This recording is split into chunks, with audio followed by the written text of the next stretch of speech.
വാർത്തകൾ തുടരുന്നു.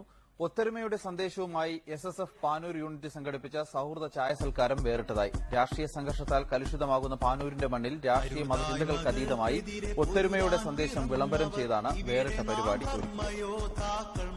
ഒത്തൊരുമയുടെ സന്ദേശവുമായി SSF പാനൂർ യൂണിറ്റ് സംഘടിപ്പിച്ച സൌഹൃദ ചായ സൽക്കാരം വേറിട്ടതായി. രാഷ്ട്രീയ സംഘർഷത്താൽ കലുഷിതമാകുന്ന പാനൂരിന്റെ മണ്ണിൽ രാഷ്ട്രീയ മതചിന്തകൾ മാറ്റിവെച്ച് രാഷ്ട്രീയ സാമൂഹ്യ സന്നദ്ധ പ്രവർത്തകർ പരിപാടിയിൽ പങ്കാളികളായി. നാം ഒന്നിക്കുക, നാടിനെ നിർമ്മിക്കുക എന്ന പ്രമേയത്തിലാണ് വേറിട്ട പരിപാടി ഒരുക്കിയത്. ഗ്രാമപ്രദേശങ്ങളിലെ ചായക്കടകളിൽ നിലനിന്നിരുന്ന സാമൂഹിക സാംസ്കാരിക ഐക്യം ഓർമ്മപ്പെടുത്തി ഓല കൊണ്ട് താൽക്കാലികമായി സജ്ജീകരിച്ച ചായക്കടയിലാണ് സൌഹൃദ ചായ ഒരുക്കിയത്. ഒരു മേശയ്ക്ക് ചുറ്റുമിരുന്ന് ചായ കുടിക്കുകയും നാട്ടുവർത്തമാനങ്ങൾ പങ്കുവയ്ക്കുകയും ചെയ്തു. യുവതലമുറയിലെ നിരവധി പേർ പരിപാടിയിൽ പങ്കാളികളായി.